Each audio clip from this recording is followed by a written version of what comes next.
오늘 저는 여러분과 함께 이런 사람에게 복이 있나니라는 말씀으로 은혜를 나누고자 합니다.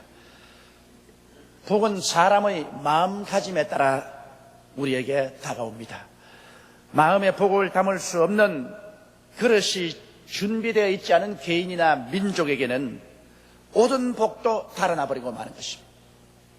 그러나 예수님께서 산에 오르사 당신에게 찾아온 제자들에게 복 있는 사람의 마땅히 가져야 할 마음의 자세에 관해서 명쾌하게 말씀해 주셨습니다. 이 말씀을 읽을 때마다 마음에 깊은 감동이 우러납니다. 오늘 저는 여러분과 함께 예수님께서 우리에게 주신 이 산상보훈을 깊이 음미해 보므로 우리 마음이 정말 복을 받을 수 있는 자세가 되도록 정비해야 되겠습니다. 첫째로 주님께서는 심령이 가난한 자는 복이 있나니 천국이 저희 것이며 이와 같이 말씀하셨습니다. 가난이란 있어야만 할 것이 없어서 고통을 당하는 상태를 의미하는 것입니다. 양식이 떨어졌어. 가난합니다. 옷이 없습니다. 집이 없습니다. 생활해 나갈 수단이 없습니다. 이런 가난을 체험하게 되면 대단히 고통스럽습니다. 우리 하나님께서는 그 어느 누구를 불구하고 물질적으로 육신적으로 가난하기를 원치 않습니다. 왜냐하면 원래 하나님께서 가난을 만드신 적이 없습니다. 하나님은 천지와 만물을 지으시고 에덴을 창설하사 아담 하와에게 주실 때 가난을 만들어서 함께 주신 적이 없습니다. 에덴은 문자 그대로 낙원이었습니다. 보기에도 아름답고 먹기에도 좋은 실과가 풍성히 나고 환경이 지극히 좋은 곳이었습니다. 그러므로 하나님께서는 물질적인 환경적인 가난을 만드신 적은 없습니다. 물질과 환경의 가난은 사람이 마귀와 손을 잡고 하나님을 반역하고 불신하고 불순종하여 저주를 받아 결국 가난을 자초하게 된 것입니다. 그러나 하나님께서는 우리가 심령이 가난하기를 원하고 있습니다. 여러분, 심령이 가난하는 것은 마음에 곧 있어야 할 것이 없을 때 마음이 가난해지는 것입니다. 우리가 하나님을 배반하고 타락하고 난 다음에 마음에 있는 귀중한 보화를 다 잃어버렸습니다. 오늘날 사람들은 그 보화를 잃고 난 다음에도 그 보화를 잃은 것조차 모르고 사는 사람들이 많습니다. 심령이 가난한 사람은 자기 마음속에 있어야 할 보화가 없다는 것을 뼈저리게 느끼는 사람인 것입니다. 여러분, 심령에 있어야 할 것은 삶의 의미와 가치입니다. 사람이 세상에 살면서 왜 사는지 그 의미를 알고 가치를 알아야 삶의 뜻이 있지, 사는 것이 바람 부는 대로 물결 튀는 대로 산다면 그것은 동물의 삶과 같은 것입니다. 사람의 마음속에 평안이 있어야 되고 기쁨이 있어야 되고 믿음이 있어야 되고 소망도 있어야 되고 또 사랑이 있어야 되고 또 이 세상을 살고 난 다음에 죽을 때 사후의 세계에 어떠한 일이 일어날 것에 대한 것도 우리 마음속에 알고 있어야만 되는 것입니다.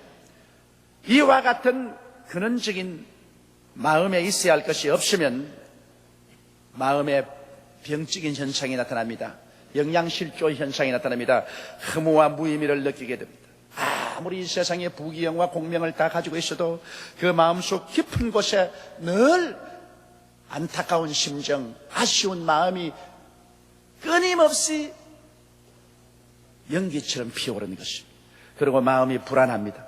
슬프고 미움이 있고 절망이 있고 공허 등의 고통을 마음속에 느끼게 되는 것입니다. 이것은 마음에 있어야 할 것이 없기 때문인 것입니다. 이와 같은 고통을 물질로 얼버무려 덮어버리지 않고 가슴 아프게 느끼는 자, 이 사람이 복이 있다는 것입니다. 오늘날 많은 사람들은 이 영혼의 부르짖음, 영혼의 공허를 그만 세상의 부귀나 영화나 공명이나 세상의 권력 이런 것을 가지고서 채워서 얼버무려 버리려고 하는 것입니다. 그리고 그 가슴에 요구를 눌러버리고 마는 것입니다. 그렇게 될 때 그 마음은 있어야 할 것이 있지 않고 쓰레기로 꽉 들어차서 쓰레기 더미 속에 사여 살다가 일생을 마치게 되는 것입니다.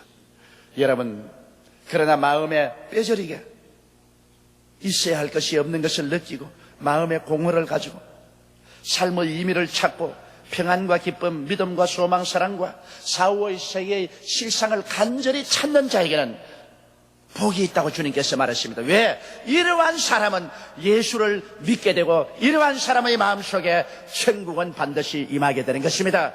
이 마음의 가난함, 이것이 오늘날 사람들에게 절실히 필요한 것입니다. 이 마음의 가난함을 깨닫지 못하고 마음에 필요한 것을 채우지 못한다면 인간은 동물적인 존재요, 육체만 가지고 살다가 육체가 세상을 떠날 때 그와 함께 파멸되는 사람인 것입니다. 우리 주님께서는 마음의 세계를 잃어버리고 육체적으로만 부귀와 공명을 가지고 채워놓은 사람들을 보고 이렇게 말씀합니다. 요한계시록 3장 17절로 20절에 내가 말하기를 나는 부자라 부유하여 부족한 것이 없다 하나 내 곤고한 것과 가련한 것과 가난한 것과 눈먼 것과 벌거벗은 것을 알지 못하는도다. 내가 너를 권하노니 내게서 불로 연단한 금을 사서 부유하게 하고 흰옷을 사서 입어 벌거벗은 수치를 보이지 않게 하고 안약을 사서 눈에 발라 보게 하라. 무릇 내가 사랑하는 자를 책망하여 징계하노니 그러므로 내가 열심을 내라 회개하라. 볼지어다 내가 문 밖에 서서 두드리노니 누구든지 문을 열면 내가 그에게로 들어가 그와 더불어 먹고 그는 나와 더불어 먹으라고 말씀하고 있는 것입니다. 세상적인 부요를 가지고 나는 부족함이 없다고 자랑하는 사람을 향하여 주님께서는 통렬히 비난하고 있는 것입니다. 너희 눈먼 것과 벌거벗은 것과 가난한 것과 비참한 것을 알지 못한다. 왜냐? 너희 인생이 무엇이냐? 잠시 있다 사라지는 안개니라. 내일 일을 자랑치 말라. 오늘 내게 어떠한 일이 일어날지 알지 못하느라고 말씀합니다. 모든 인생은 풀과 같고 그 영화는 풀의 꽃과 같아 풀은 시들고 꽃은 떨어져 버리고 마는 것입니다. 그러므로 육신을 가지고 사는 인생을 치고 자랑할 사람이 아무도 없습니다. 그러나 이러한 사람들이 마음의 공허를 느끼고 그리스도 예수 앞에 나가서 십자가의 불로 연단한 금을 사서 부욕해야 되는 것입니다. 예수를 구주로 믿고 그리고 그리스도가 주시는 천국을 마음속에 받아들일 때 비로소 이 세상에 살 때 방향 감각을 얻게 되며 믿음, 소망, 사랑을 얻게 되고 의와 평강과 희락을 갖고 참으로 삶의 의미와 가치를 가지고 살게 되는 것입니다. 인생이 그 마음속에 하늘나라를 갖고 삶의 참된 의미와 가치를 갖고 살 때 참된 인생이 되지, 그렇지 않다면 그것은 바람에 나는 겨와 같은 것입니다. 양만 잔뜩 쌓아놓았다가 심판의 날에 다 날아가 버리고 남는 것 하나도 없게 되는 것입니다. 이러므로 예수님께서는 마음이 가난한 자는 복이 있나니 천국이 저희 것임이라 했습니다. 땅에 사는 사람이 그 마음속에 천국을 갖고 살 때 비로소 복이 있는 사람이 되는 것입니다. 땅만 바라보고 흙만 쥐고 사는 사람은 복이 있는 사람이 아닙니다. 버림받은 사람들인 것입니다. 그러므로 우리는 우리의 속에 천국을 갖고 살도록 예수 그리스도의 십자가 앞에 꿇어 엎드려 우리 자신의 허무하고 무의미한 것을 통회하고 자복하고 그리스도를 모셔서 복받게 되시기를 주님 이름으로 축원합니다. 둘째로 주님께서는 애통하는 자는 복이 있나니 저희가 위로를 받을 것이며 라고 말씀한 것입니다. 사람이 왜 애통합니까? 그것은 자기의 삶의 부족한 면을 바라보고 애통하는 것입니다. 사람이 모든 것이 다 만족하다고 생각할 때는 애통하지 않습니다. 그러나 사람들은 자기의 부족함을 바라볼 때 마음속에 애통하게 되고 애통하는 사람이 발전을 하는 것입니다. 여러분, 우리는 우리 생애를 살펴볼 때 우리가 불의하고 죄 많음을 바라보고 우리가 의롭게 되지 못함을 애통하게 생각해야 됩니다. 우리가 삶을 살면서 진실하고 정직하지 못하고 거짓 불의 속에 살기 때문에 우리 자신 가슴을 치고 애통하는 사람이 되어야 됩니다. 성실하지 못하고 불성실한 삶을 애통해야 되고 거룩하지 못하고 추악한 삶을 사는 것을 애통해야 되고 용서와 사랑이 부족한 것을 애통하고 온유와 겸손하지 못한 것을 애통하고 탐욕을 벗어나지 못함을 애통할 때 이와 같을 때 참된 회개가 있고 이와 같은 애통함이 있을 때 내일을 향한 발전이 있게 되는 것입니다. 오늘 우리 민족의 중대한 문제는 우리 민족이 그동안에 교만해지고 스스로 만족해지고 애통하는 마음이 없게 되어버리고 말았다는 것입니다. 여러분, 사람은 애통해야 회개하게 되고 그리고 주 예수 그리스도의 도움을 구하게 되는 것입니다. 애통하고 회개하는 상태, 이것이 마음이 깨어진 상태인 것입니다. 시편 34편 18절에 보면 야훼는 마음이 상한 자에게 가까이 하시고 중심에 통회하는 자를 구원하시는 도다라고 말씀하셨고, 시편 51편 17절에 하나님의 구하시는 제사는 상한 심령이라 하나님이 상하고 통회하는 마음을 주께서 멸시치 아니하시리다라고 말하고 있는 것입니다. 이러므로 하나님께서 찾으시는 마음은 상한 심령, 애통하는 마음, 깨어진 마음, 자기의 부족함을 보고 가슴을 치고 통탄을 하고, 그리고 내일을 향해서 발전하기 위해서 주여 나를 도와주시옵소서, 나의 힘으로 능으로 안 되기 때문에 하나님의 도움을 간구합니다고 이렇게 하는 사람을 주님께서는 복을 내려주겠다고 말씀하신 것입니다. 애통하는 자는 복이 있나니 저희가 주의 손길로 말미암아 위로함을 받게 해주는 것입니다. 예수님께서는 십자가 보혈로 애통하는 자의 마음의 모든 죄를 용서해 주시고 성령으로 말미암아 애통하는 자가 부족하게 느끼는 것을 힘을 주어 도와주셔서 우리의 영혼이 잘됨같이 범사가 잘되고 강건하며 생명을 얻게 넘치게 되며 앞으로 항상 전진 발전할 수 있도록 만들어주시는 것입니다. 이렇기 때문에 우리는 개인뿐 아니라 국민 전체가 애통하는 마음을 가지려고 애를 써야 되는 것입니다. 애통하지 않은 사람은 그로서 벌써 끝장이 난 사람인 것입니다. 셋째로 주님 말씀하기를 온유한 자는 복이 있나니 저희가 땅을 기업으로 받을 것임이라고 말하는 것입니다. 온유의 의미가 무엇입니까? 온유란 말은 부드럽고 따뜻하고 유순한 성품입니다. 요사의 사람들은 부드럽지 않습니다. 강성입니다. 따뜻하지 않습니다. 무린정합니다. 유순하지 않습니다. 싸납습니다. 무섭습니다. 요사의 사람들 만나는 것이 가장 겁이 납니다. 그러나 주님께서는 이와 같이 강하고 냉정하고 사나운 성품을 가진 사람이 복이 있다고 말하지 않으셨습니까?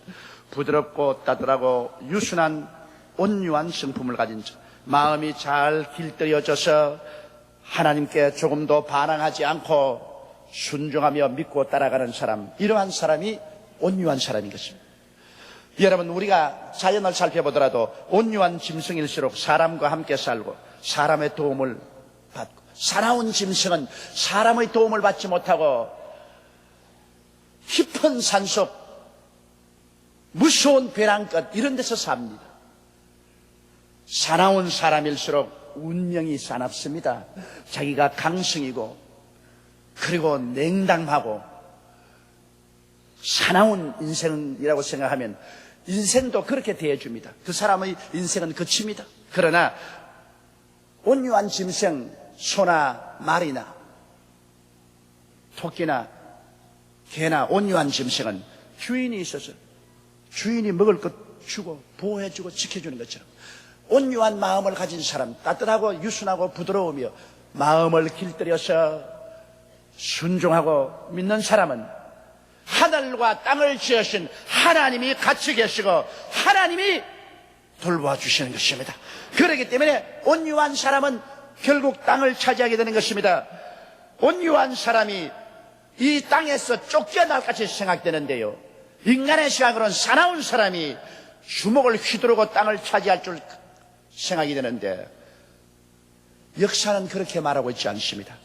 온유한 사람이 천국을 소유하는 것은 그건 말할 필요 없지요. 주님 믿고 순종하는 사람이 천국을 소유하는 것은 당연한 이치지만은, 그러나 온유한 사람이 땅을 기업으로 받는다는 것은 우리 인간의 생각하고는 틀린 것 같습니다만, 그러나 체험과 역사가 그것을 증명하고 있습니다. 시편 37편 11절에 오직 온유한 자는 땅을 차지하며 풍부한 화평으로 즐기려 하였고, 시편 37편 22절에 주의 복을 받는 자는 땅을 차지하고 주의 저주를 받는 자는 끊어지려고 했는데, 주의 복을 받는 자는 바로 온유한 자라고 말했습니다. 오늘날 여러분 지상에서 사라진 소비에트 연방을 보십시오. 제2차 세계대전 이후로 스탈린 이후로 얼마나 세계 평화의 위협이 되었습니까? 그들은 강성이고 무린정하고 싸나왔습니다. 무장하지 않은 칼기를 쏘아서 무고한 수많은 생명을 수장하고도 미안하던 말 한마디 안 하는 강성파인 것입니다. 소련이 그 무시무시한 원자탄과 수탄을 가지고 몰인정하고 사납게 온 세계를 공산하게 흔들 때 땅은 소련이 차지하는 것 같이 느꼈습니다. 그러나 지금은 어디 갔습니까? 자세히 살펴봐도 흔적도 없습니다. 그러나 늘 지는 것 같고 어리석어 보이고 연약해 보이고, 그러나 정이 많은 미국을 위주로 한 자유우방이 어떻게 되었습니까? 땅을 차지하게 됐습니다. 땅을 차지하게 됐습니다. 넷째로 의에 줄이고 목마른 자는 복이 있나니 저희가 배부를 것이며, 여러분, 의란 뜻을 사람들은 잘 모릅니다. 진실한 의란 무슨 의미냐 하면 일생의 죄를 한 번도 안 지은 상태가 의입니다. 한 번이라도 죄를 지으면 그건 의가 아닙니다. 그리고 하나님 앞에 설 때 조금도 부끄럽지 않은 신분을 의라고 말합니다. 마귀가 추호도 참수할 수 없는 인품을 의라고 말합니다. 그런데 이 의를 달성하기 위해서 두 가지 방법을 사람은 씁니다. 자기의 행위로 이 의에 도달하려고 하는 모든 종교가 이 의를 요구합니다. 그러나 이 의는 불가능합니다. 왜냐하면 사람이 행위로 의롭게 될 사람 지상에 아무도 없습니다. 성경은 말씀하기를 모든 사람이 죄를 범하였으니 하나님의 영광에 이르지 못한다고 말하셨으며, 성경은 죄를 짓지 않는 의인은 한 사람도 없다고 말하셨습니다. 그러므로 인간의 행위로서 의에 도달할 사람은 없습니다. 그러면 우리가 모두 죄인으로서 버림받을까요? 이제는 인간의 행위가 아닌 다른 방법으로 온 의가 있습니다. 이것은 믿음으로 얻는 의인 것입니다. 예수님께서 우리의 죄를 다 짊어지시고 십자가에 못 박여 몸을 찢고 피를 흘리심으로 우리의 영원한 죄를 다 영원히 청산해버리므로 주께서 청산해서 용서를 주셔서 용서받은 의인이 되는 것입니다. 고린도후서 5장 21절에는 이렇게 말하고 있습니다. 여러분 한번 따라 말씀해 주시죠. 하나님이 죄를 알지도 못하신 자로 우리를 대신하여 죄를 참으신 것은 우리로 하여금 저희 안에서 하나님의 의가 되게 하려 하심이라. 여러분, 예수를 믿어서 의롭게 되는 것이 어느 정도 의롭느냐? 하나님의 의가 되게 하려 하는 것입니다. 하나님이 죄 없으시고 의로운 것처럼 우리도 예수 믿으면 하나님처럼 죄 없고 의롭게 된다는 것입니다. 보통 의로움이 아닌 것입니다. 하나님처럼 어려워져서, 그래서 하나님이 내 안에, 내가 하나님 안에 있게 되고 하나님과 자유로 교제해도 조금도 죄책을 느끼지 않고 정죄감을 느끼지 않고 살아갈 수 있는 의, 이것은 예수를 믿음으로 말미암아 하나님이 선물로 주시는 것입니다. 이런 행위로 말미암지 않습니다. 믿음으로 얻습니다. 이러기 때문에 오늘날 믿음을 통하지 않고 의롭게 될 사람은 천하에 아무도 없는 것입니다. 그렇기 때문에 성경은 말하기를 의에 줄이고 목마른 자는 복이 있나니 저희가 배부를 것임이라 했었습니다. 의롭게 살려고 애를 쓰고 의롭게 살려고 몸부림을 칩니다. 그러나 지나고 보면 지은 것은 죄밖에 없습니다. 내 평생 살아온 걸 뒤를 돌아보니 걸음마다 자중마다 죄뿐입니다. 여러분, 우리의 뒤를 돌아보아서 우리가 어깨를 어색하고 자랑할 만한 삶을 살은 사람이 과연 몇이나 있습니까? 돌아보면 평생 살아온 것이 부끄럼밖에 없습니다.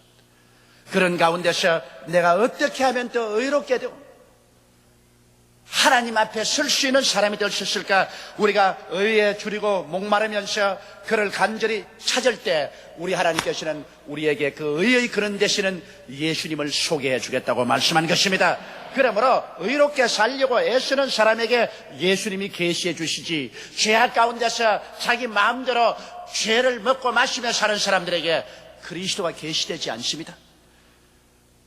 의를 찾는 자에게 의의 그런 되시는 예수님을 계시해 주셔서 예수를 믿음으로 말미암아 일생의 죄가 다 용서를 받고 하나님께서 우리를 정하게 해 주셔서 의인으로 만들어 주시고 내 마음속에 믿음으로 의롭게 되었으므로 의의 영인 성령이 오셔서 이제 나에게 힘을 주시고 능력을 주셔서 실제 생활에도 죄를 이기고 극복하고 의롭게 살 수 있는 능력이 주어지게 되고, 그래서 의를 갈급히 구하는 마음에 만족함이 다가오게 되는 것입니다.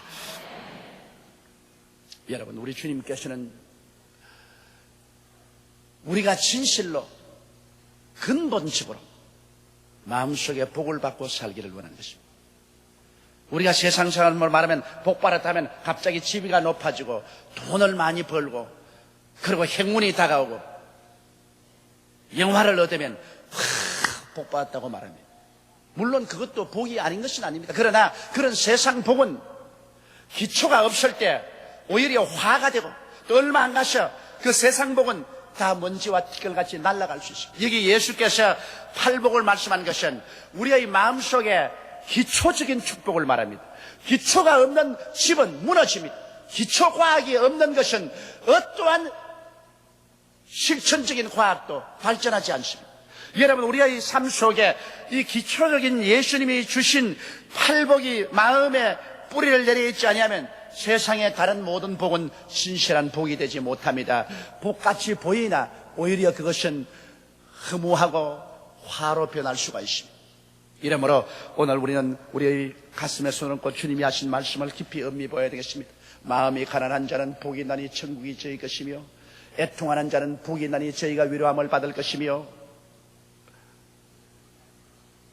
의에 줄이고 목마른 자는 복이 있나니 저희가 배부를 것이며, 온유한 자는 복이 있나니 저희가 땅을 기업으로 얻을 것이다.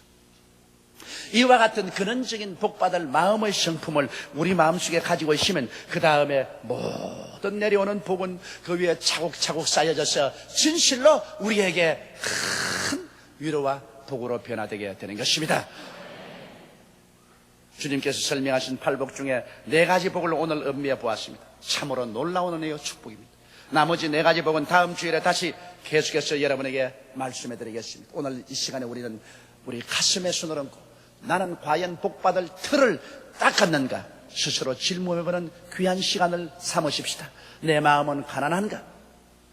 내가 정말 애통하고 있는가? 내가 정말로 온유한가? 내가 과연 의에 줄이고 목마른가?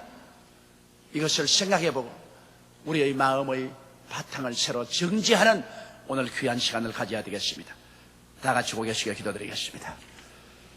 사랑이 많으시고 거룩하신 하나님 아버지, 오늘 이 시간에 우리 주님을 통해서 참으로 인생을 복을 받고 살기 위해서 반드시 우리가 가져야 될 마음의 터전, 마음의 근본적인 자세를 보여주신 것을 감사합니다.